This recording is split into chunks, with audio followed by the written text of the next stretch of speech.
Welcome back to another episode of Buffalo Happy Hour. Mike, what's going on, dude? Oh, I don't know, man. Just doing a bunch of things, talking about the stuff, you know? Yeah. Welcome back for another weekly episode. What are you drinking over there? What you're drinking? What'd you just pour me? What'd you pour me? I didn't pour you anything. Your glass was full. You poured me something. This is still my full glass? Oh, Yeah. This is still the That's single barrel. Old Forester. Old Forester, the OF. I got an OF. Did you know that? I'm drinking... Wow.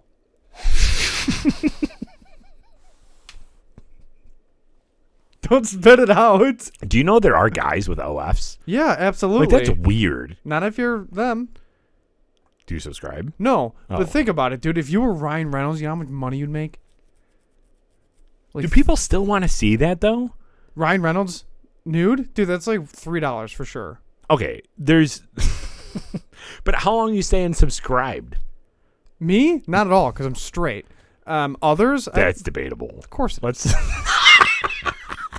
Of course it is. There's no shame in it. I'm just saying, Mike. Not this maybe month. He needs to admit it. Not this month. Nope. Can't hide my pride.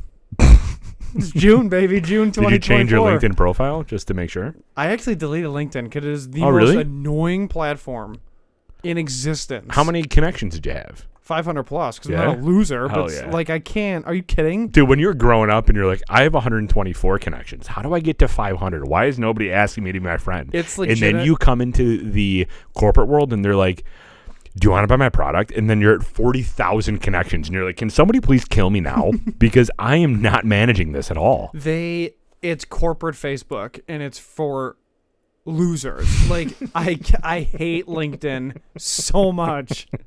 And they have constant notification alerts. Yeah, it's bad. Constant. And then it's like somebody viewed your profile. I'm like, that's weird. Can I see who? And they're like, you got to pay for that. I'm like, well, then why tell me? And no one's paying. Yeah. No one's There's a paying. lot of people paying because you go to somebody's profile and their profile has that gold little LinkedIn icon. And you're like, you're a virgin that pays for LinkedIn, aren't you? Who pays for LinkedIn? Dude, do you know how expensive that is? That's like paying for OF. Right? I'd pay for Ryan Reynolds OF before I'd pay for LinkedIn. Where's my phone? Do you know how expensive LinkedIn is? Look it up. Dude, I'm telling you, I looked it up once before. It is like $80 a month. Stop it. Yeah. Stop it. Linked So you know who creeped on your memberships. profile once? Well, it also like gets you into doing some stuff with like so people can find you on the careers. Oh, that doesn't sound like New World Order at all. Right? Tell me about it. It also affects your social credit score. Anyway, LinkedIn Premium is $30 a month. So that's seeing who can view your profile. So if you're really nervous about who's viewing your profile, Jerry from sales in Nebraska, $29 a month. Premium Business is $60 a month. Sales Navigator Core is $100 a month. Sales Navigator Advanced is $150 a month. Recruiter is $170 a month. LinkedIn Recruiter is $835 a month. Dude, that's just insane. There was one time where I actually thought about purchasing it just because I was getting so many notifications of people looking at my profile. And then I'm like, I'm not paying $30 a month just to see who viewed me. I don't care. Correct. Because you're a normal human being. Well, even if they did, like if somebody looked at my profile and they were genuinely interested, then they would email me or message me because everything's on there. It's just a weird dynamic. I mean, I don't really go on Facebook at all anymore either. Social media is such a back burner to me. I go on Instagram for reels. That's basically it. Yeah. Oh, yeah. I'll post. So I'm trying to post like professional, normal things. Not like I'm stuck in traffic for 50 minutes. No one in Buffalo should have a car. Not like that was a recent status of mine, but like I'm trying to get away from that. You know, like. I will say the Facebook histories of statuses you post in 2010 need to be deleted now. There's no way that those things can resurface in today's day and age. Everybody's, dude. Facebook 2010 was the Wild West. It was amazing. But that's because you could say words then. Yeah, you know, true. like people get mad now. Specifically, this month specifically. It's fine. That's fair. So we're recording this in June because, you got to behave for an entire month. It's not just a day like everything else that matters. All right. Anyways, useless fact. Okay. If you started with 1 cent and you doubled it every single day, it would only take 28 days to become a millionaire. It's crazy, isn't it? Well, that's the thing. The key word there is double. Yeah. You know? Mm-hmm. So it's feasible until you get to like $1. Yeah, then you're like, I don't have $2. Not bad. Yes. I got to buy Tim Hortons this morning. And because who still has $2 bills anymore? That's fair. You know, the Federal Reserve stopped printing those. They also stopped printing a lot of things, like a newspaper stating that we're going to change interest rates and decrease them. They stopped printing that too. They're just holding on. It's fine. We're not trying to refinance at all. There's no reason to. Have you seen, since you are with me where you're just always like on reels and stuff like that, have you seen the new trend that's like what your husband's red flag would be, or like what her green flag would be? Have you seen that trend at all? Not enough to reference one. The other thing. Do you know what that means? Like though? red flags, yeah. What do you think would be your like red flag or your green flag? I mean, my green flag is me. Hello. Red flag would probably be I don't know. I'm in intensive therapy every month. That's probably up there. What's yours? I have beard oil. Funny. No, because I was talking to Gina about this the other day. It just randomly came up in conversation. First of all, let me preface the story. So I was sitting on the couch the other night. I texted you about this. I was sitting on the couch the other night, and just so you all have an understanding of like where I'm at as a person, I'm sitting on the couch. I have disc golf playing on my phone. I have like the actual Pro Tour coverage. I don't play like disc golf games. It's weird. But I have professional golf on the TV. And I'm talking to myself about both of those. I'm drinking whiskey, so I'm talking about whiskey, and I'm singing all at the same time. I have all this going on. I pause for a second, and my wife's in the kitchen. Harrison Butker loved that. But my wife's in the kitchen, and I turn back at her, and I'm like, am I autistic? Like, am I on the spectrum? Like, genuinely asking her a question, because I don't know what I was doing for the last hour. I was sitting on the couch singing to myself, watching disc golf, watching golf, drinking whiskey, talking to myself, entertaining myself completely for a full hour. And I look back at her and I'm like, am I autistic? And she goes, oh yeah. I'm like, okay.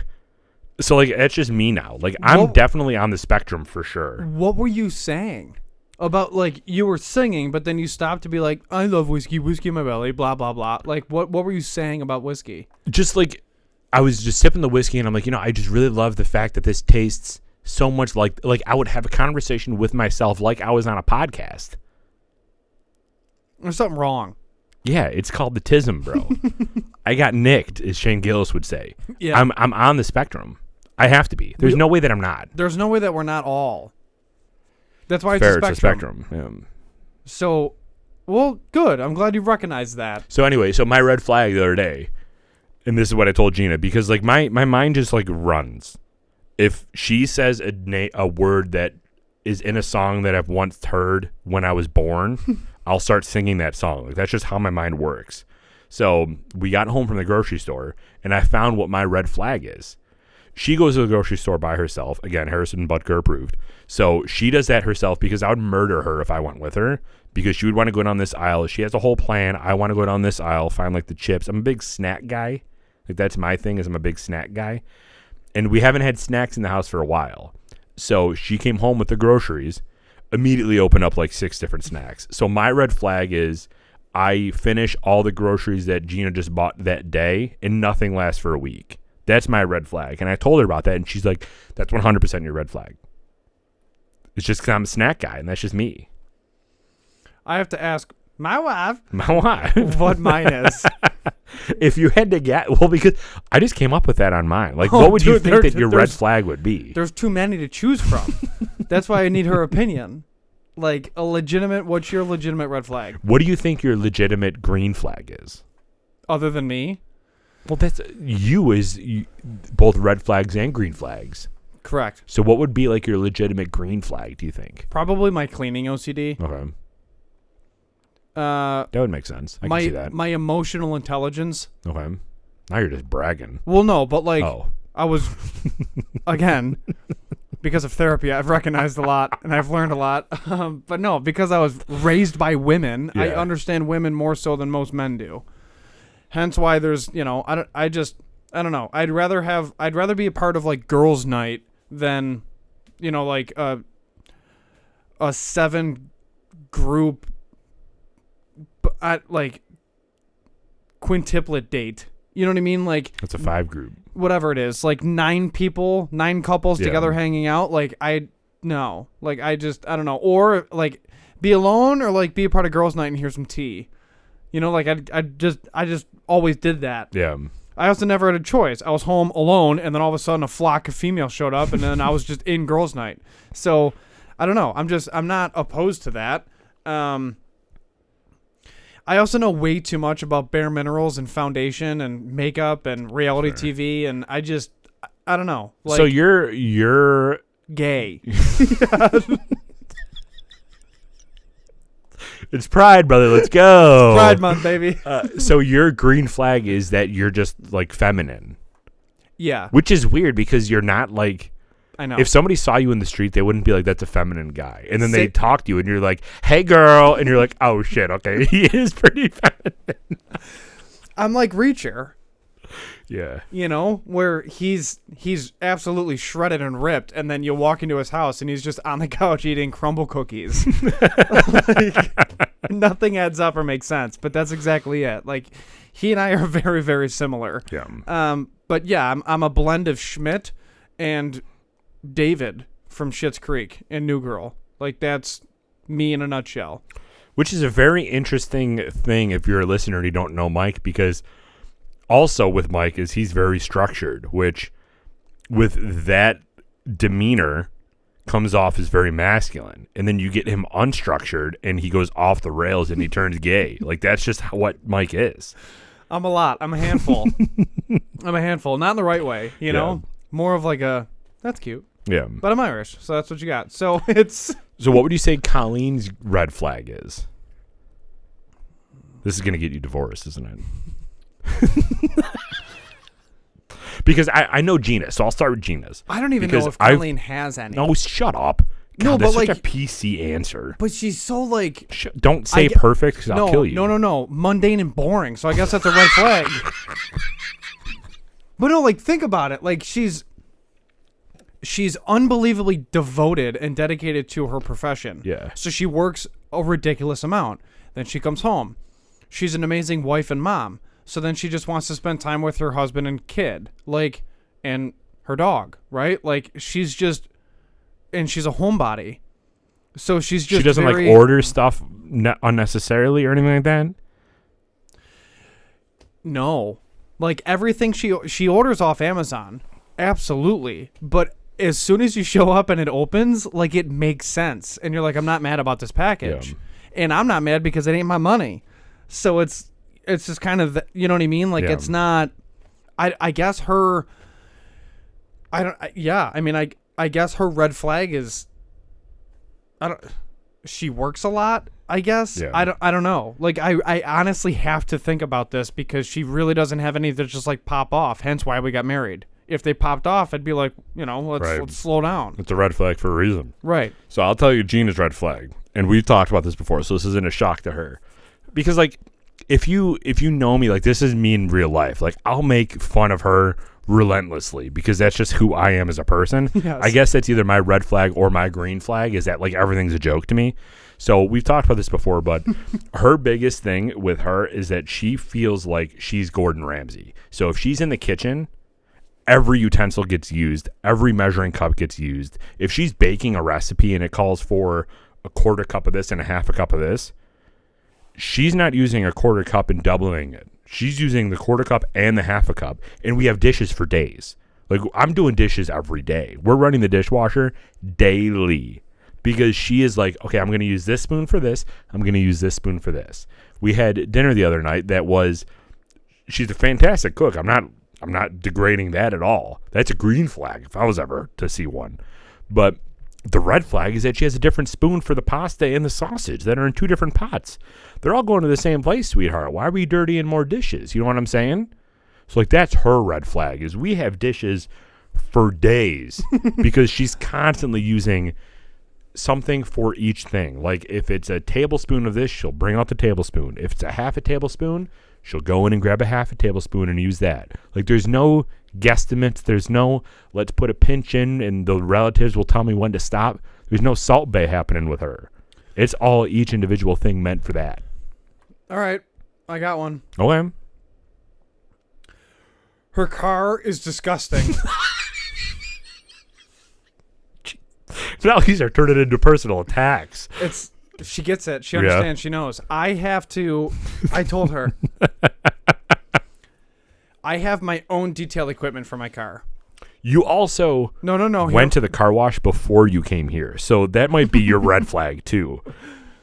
Oh, my cleaning OCD. Heaven forbid you get into a clean vehicle that smells nice. No, it's not that hers doesn't smell nice. Hers smells like her. But, like, you know, I've also found a banana peel on the door that she just forgot about.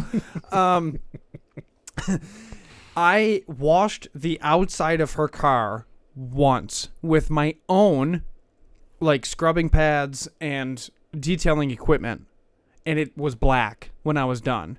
And then I told her, I am never washing your car unless you go to Delta Sonic or another car wash beforehand to get the big stuff off, then I will wash your car.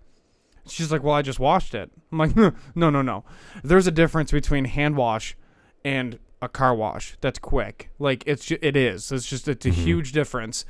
And I'm like, you literally ruined my stuff. Like, it's black. I'm like, look at this. And she's like, oh, it's really dirty.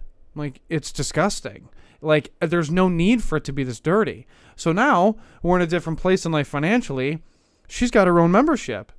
So I told her, I'm like, if you don't go once a week, you're losing money. And now she's like terrified. And she's like, all right, we're going to go. And the best thing ever, the closest one in Hamburg is around the corner from her work. So now you have no excuse. Yeah. It's on the way home. You literally pass it. You straight up pass it on the way home. Once a week. Make that detour. Takes 3 seconds. Break the law, make the left out of it because no one cares. Like, it's right only. Grow up. Or just, like, make the right quick. Yeah. Get in the turning lane because it's a 5-lane. And then, pull a U-turn. Who cares? And no one's going to pull you over. So it's just, knock on wood. But I'm like, this is it. So that's one. Like, interior and exterior car detailing is not her forte, and I can't stand it because it's like point A to point B for her, and it's not something that you would, really respect, I guess, for lack of better terms. The second would be she's got everything in piles. So everything is an organized pile all around the house. Whereas with me, the house looks like no one lives in it on purpose. And then she even made a comment when we were getting ready for Ava's first birthday. She's like, but we live here. Like, we live here, so there's going to be remnants of us living here, even though you're cleaning for a party. And I said, no, that's not true. We're ghosts. We float. We levitate over the floor. We don't leave prints. Like, that's not a thing. And then just simple stuff where if we're hosting, okay, there's no dishes out. Dirty or clean. If they're clean and they're drying, just dry them and then put them away. Right, sure. So that it literally, like, there's no dishes out when people walk in the house. So I got a question for you. Nope, she can't do that. So you... Red flag. 15 yards, automatic first down. So you knowingly admit, this is just turning into a therapy session. That I'm an insane human being? So this is, you knowingly admit that you're on the spectrum of flamboyancy going towards that other end, so like you're talking like June, or the other. What end are we discussing? Yeah, June. We're talking June now. Okay. So, does Colleen ever identify more manly because of those aspects? There's moments, where she has to tap into her masculine, but that's fine because then there's other days. Well, like I'm saying, like the piles of clothes, the dirty car, that generally, well, the dirty car is actually pretty women-like. Yeah, and I can't stand it. Women generally don't care about their car; they care more about their house. Right. But like piles and stuff like that, like there's always men who are like, I know exactly where my phone charger is, and there's like dirt everywhere. But as soon as you clean it up, then you lose sight of everything because you more relate to where things are in the dirtiness than. Not saying that Colleen's dirty or anything like that, but what I'm saying is in those situations, does she feel like she resonates more with men as the same point that you feel like you resonate more with women? Oh yeah, no. Okay. It's she. Sometimes I'm a little emotional and I'm in my feels, and then she's got to be the masculine, where she's like, suck it up, and then there's other moments where I'm so desensitized that my rebuttal to whatever she's experiencing is not the right answer, which really occurred a lot when she was pregnant. Oh, okay. And I'm like, well, because I'm very solution-based and I'm very system-based. So when she asks a question, I'm immediately trying to solve her problem when that's not always what she wants. She really just wants me to be compassionate and empathetic. And I'm like, okay, and like I struggle to find empathy because I just always resort back to like The Greatest Generation, where he's like, you think that's hard? Like war's hard, like it's and that whole joke and rhetoric, but that's a real thing where it's like, this isn't a big deal. Like your feet hurt, put them up and move on. Right. So it is what it is. But that's what I meant by the masculine. But no, she's got, what I mean by like piles everywhere is she'll have like the spare room. She has dirty, like clean clothes all over the bed. Instead of just folding them and putting them away, it's just like laid out, and then she just picks and chooses what she wants. I'm like, I absolutely not. Yeah. And then like her side of the bed versus my side of the bed. My side of the bed looks like no one lives there. It's very dress right dress, like militaristic in a sense. And then her side is like charging cords, heating pads, pillows, tissues, just like random stuff that happened last night. And I'm like, and then I go to clean it. Right? So then I grab the garbage can from the bathroom and I'm walking around and I'm picking up all the trash because I'm taking the trash out because garbage is the next morning. So I'm just going around picking everything up, and then she yells and she's like, don't clean that. And I'm like, what do you want me to do with it? And she's like, well, I'm going to do it. I'm like, when? And that's a conversation, and then she's like, well, I was going to get to it. And I'm like, garbage is tomorrow. You had 2 days. Right. Like, I'm not living in this, same thing with dishes. I'm not living in it. And then she's like, well, family lives here. I'm like, this is disgusting. So we're not. Do you think that part of you comes from the military? Or do you think it comes from growing up? Growing up, 100%. Can you grab me the whiskey while you continue talking? It was 100% from growing up. Okay. And it was really because there was an element of go clean your room as a punishment, but also if there's things to do, like we hosted a lot. And then you just hiked up your skirt and you're like, gladly, Mom. It was a kilt because I'm still a boy. But yeah, so I essentially just laid it out like, hey, if you're going to ask me to do this anyways, I might as well just do it. Okay. And then we always hosted. So when we hosted parties, that was the same rhetoric. Like, no one can live here. Clean your room. Make your bed.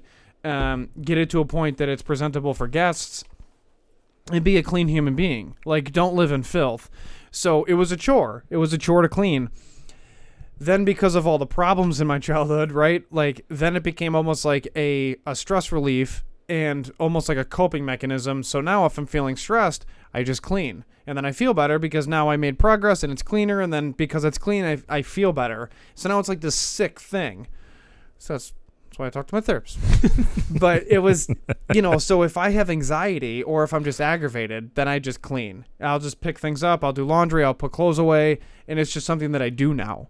So you had chores when you were younger? 100%. Like scheduled chores? Yeah. Did they come with an allowance or did you not do allowances? We barely got an allowance. Yeah. Every once in a while we would, but it was mainly just like it's a team. Yeah. Like we're a wolf pack. We're a cohesive unit. Like you're doing your bit. I always found that interesting because a lot of people don't, but like my parents are divorced. My mom lived on a dead end street, which is where I grew up. My dad ended up moving out to an apartment and then moving to a subdivision that was a more affluent subdivision. We weren't rich by any means, but it was a middle class subdivision. All of my friends had chores that came with allowances, and I didn't. And I didn't even really want that as a kid. Like I wanted money, but it was more of like, can I mow the lawn so when the ice cream truck comes, I can get an ice cream truck. It was more of like a straight up whole truck. Yeah, like not like the whole ice cream truck, guy included. Yeah. But like it was, I wanted to mow the lawn so I can get a like cookies and cream popsicle. Like that's what I wanted. Yeah. But So you didn't get money for your chores or anything like that? No, and if I did, it was like $5. Or if I went to a friend's house, and back in the day, Wilson Farms was open. Mm-hmm. It's like, hey, I'm going to his house. Can I just have $5 for a candy bar? And then we'll walk there, and then I have $5 to spend, and I'll understand the value of money, and like I can't afford this, I can't afford this, and that's kind of how it was. It was never, oh, you did your weekly chores, here's your $5. Save it or whatever. There were times where it was a lesson, and the money came when they knew that I was working towards something, and it might have been a video game or it might have been something, but I would save my money that I would, and it really didn't come from allowances. It came from birthdays, it came from Christmas, it came from big events growing up. I would have money and it would be burning a hole in my pocket, and I'm like, I just want to go spend it on something. And then that's when they would teach me, like, okay, you have X. Like, you're only allowed to do within your means. Like, and then when it's gone, it's gone. So if you spend it, that's it. Like, you don't have any more. And you learn that. That's how it was. It wasn't about, every week I had $10. Yeah. That's not what it was. Did you have friends, though, that did? Yeah. Well, I wouldn't really say they're friends. They were acquaintances that I knew that did, and they were in that neighborhood. How did they turn out now versus you? They make way more money than I do. So, and I don't know if that's just because of IQ. I don't know if that's because of affluent networking growing up that, daddy helped them with. I don't, you know what I mean? But like, that's not their allowance included like social networking gatherings. Yeah. Like, oh, we're going to go down to the Saturn Club and rub shoulders. Like, I didn't grow up like that. So I'm 100% going to be self-made. The reason that I ask is like, Ava, are you going to have her do chores? Are you going to give her an allowance? Or like, what is... Oh, no, there's no allowance. No? Not in my world. Okay. I haven't talked to Colleen about this, but no, not really. It's like, earn your keep. Like, we got acres to maintain. You know what I mean? Like, we can't... Yeah. No, this is the compound. Like, we're a family unit. Like, this is it. This is how we survive. So, like, yeah, you help stack wood. You help pick up sticks. We're going to burn that later so we can stay warm at night. Like, those old school life lessons. Mm-hmm. Let's go do some weeding. Let's understand landscaping. Those people that made allowances when you were younger, that you say make more money than you now. Yeah. Do you feel like they feel more entitled now? Depends on the person. Because I'm always interested, the whole getting paid to do stuff that you have to do if you were the man of the house. So like mowing the lawn. If you're a kid and you expect to get paid for that, but if you were your dad, you wouldn't be getting paid for that because that's a requirement. I feel like, to me, based off of my experience with people that did get paid for doing stuff like that, they turned out to be more... I don't want to say like expecting of things in life or like wanting to be, I don't know, given things. Maybe that's the wrong term to use. But like if you were given money as a child doing something that your dad would have had to do for free, you are now in a position as an adult where you feel more entitled to get more for what you're worth. Does that make sense? Sure. So do you feel like that now, looking at that with that lens with those people, it makes sense or no? Yeah, depending on the person. Okay. There's also, I had a revelation too, where recently we drove up to Maine, and I was sitting in the car driving. My beautiful bride fell asleep, which was fine. So I'm alone, and I'm just drifting off, staying awake. How far into the drive does she fall asleep? Is this a regular thing? This specific trip. Okay. It was warranted because of Ava's sleep schedule getting weird. She was up later than I was. She knew I was driving. I was the one that went to bed early so that I can actually get us there. Like, it was just that scenario. Because, side note, Gina, 5 minutes into any always ride, falls asleep. She's gone. Yeah. So it's always me alone. Yeah. Okay. Most times she'll take a nap, but it's never for more than like 2 hours, and then she'll wake up and like help out. And she always offers to drive. Always. I will always say that. She always offers to drive, and I'm like, no. Like, even if I pull a muscle, I'm like, you're not driving. Because I'm not dealing with the mirrors. I'm not dealing with the seats. And I'm not dealing with, like, what if something happens and she's not as good of a driver? Right. Like, what if that scenario happens? Because she's a woman, Harrison Bucker. You know? Well, no. It's just... And I can only speak for our case, not for anybody else's, but for our case, I know for a fact I have more time behind the wheel and I have more training behind the wheel than she does. And I know that. So, and she doesn't even know what training I've gone through, but like, it's not, it's nothing insane, but there's enough there where I fully understand what to do in case something happens. And that actually did happen on the way home, where it was like a borderline heat shield was on the thruway, and a semi passed it and lifted it, and I had to literally have like evasive driving measures to not kill us because the thing was going through our windshield. And I was in cruise control at 74, like we were moving, and she's dead of the world sleeping, and I'm literally just like, okay, and just respond. But I don't know, kind of like, you've been there, I've been there, we've drifted through winter where you're able to assess at a much faster rate, where you're able to understand because you just have more situational awareness, like who's to my right, who's to my left, who's behind me, how much room do I have, and then if something pops off, where's my out? Like, I'm not confident that she's always doing that, where my dad drove truck for years and he taught me how to drive, so I have that like innate insane behavior and habit in my head, so that actually saved us on the way home. No injuries, no nothing. That's good. Yeah, because but I was aware, like I wasn't playing on my phone or whatever else. So I was thinking, and I'm like, when you're asking about things that you're just supposed to do as a man, one of those things is like you drive on family vacations. Sure.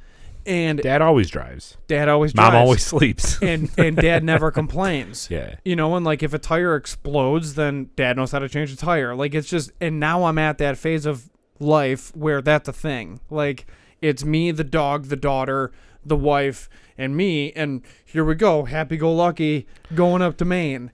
That's so funny, because don't you take pride in stereotypes like that, though? 100, yeah, and I'm probably some, bigoted Republican racist for it, and I wouldn't change it for the world. Like, this is it. Like, I'm supposed to wake up at 3:30 instead of 4 when we're leaving, and I'm supposed to pack the car, drink coffee miserably, bury it, no one knows, and then bitch to myself like, if I can imagine if I slept in, and then you get behind the wheel and you drive, like, it's just, and then you get out, you pump gas, and you clean the goddamn windshield, and then you get back in, and your ass goes numb. Like, that's part of it.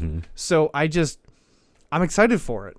This is like this upcoming trip is the first time where it's like the whole shit and caboodle is going up for an 8-hour road trip, Sam too? Yeah. Love that. Yeah.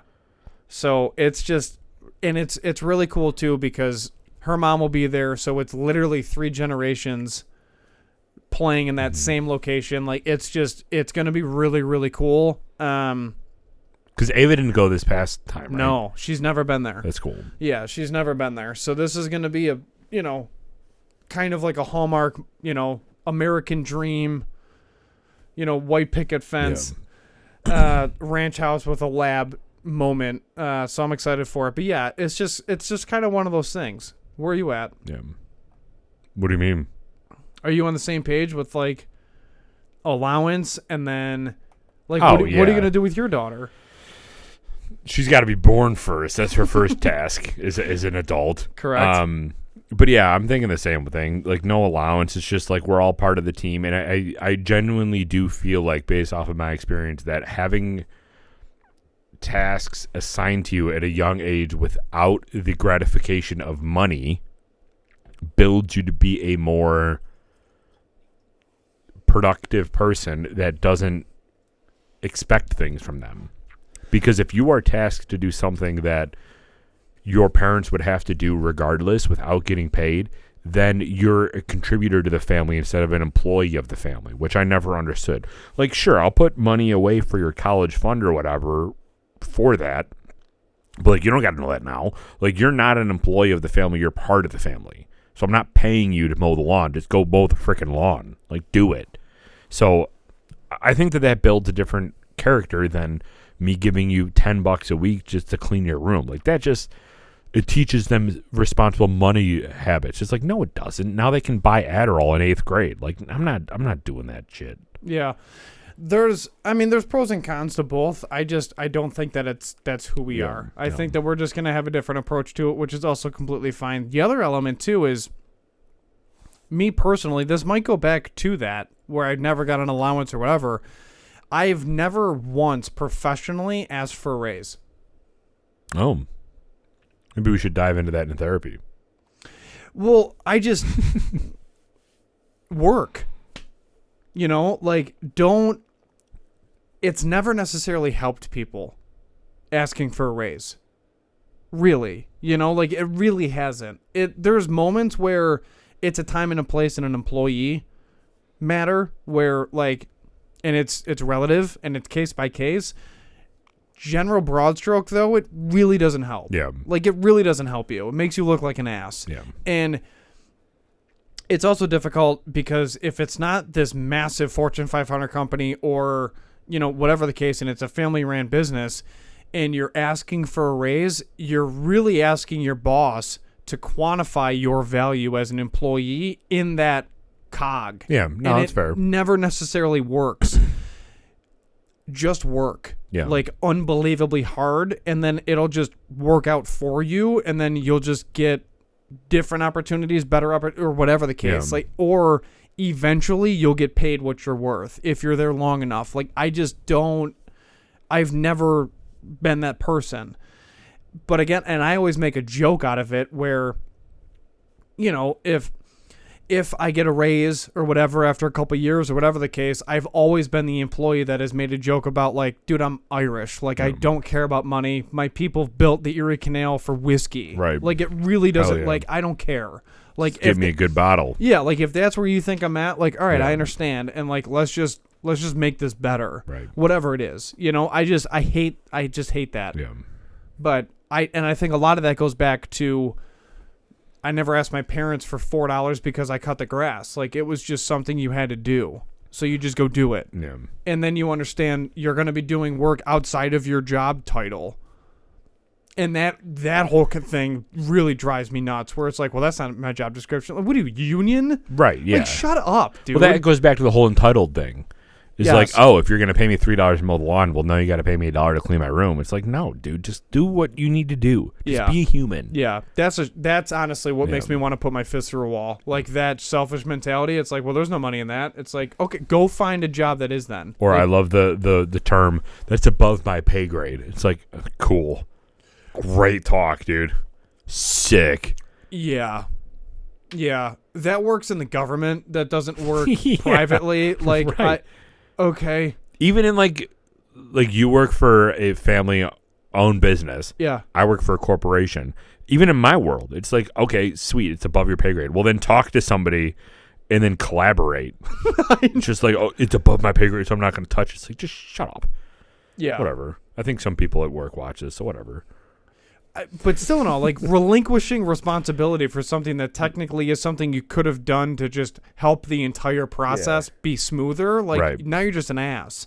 And I'll say it. Yeah. I'll say it. Yeah. I'll say it. How many cameras are you going to point at? There's only 3 in here. Well, that one's way over there. Point all the cameras. Let's wrap this up. All right. Thank you, everybody, for tuning in to today's episode. I mean, we had a good discussion today about red flags and about allowances and stuff like that. Like, this was a good conversation. Being gay. Hell yeah. Pride Month. What's up? Women still belong in the kitchen, Harrison Butker, right? All right. So anyway, thank you for tuning in to today's episode. If you have a topic that you want us to talk about in a future weekly episode, let us know. Go join our crew over at patreon.com/Buffalo Happy Hour. That's where you can hear about some of our conversations that we're having. Be a little bit more conversational with ya boys here, and you can talk to us directly and also suggest some items for either our whiskey reviews, special interviews, or our weekly episode topics. We do still recommend, whether you're part of the Patreon crew or not, that you still always drink responsibly, be a good person, and Michael, do not litter. We're out.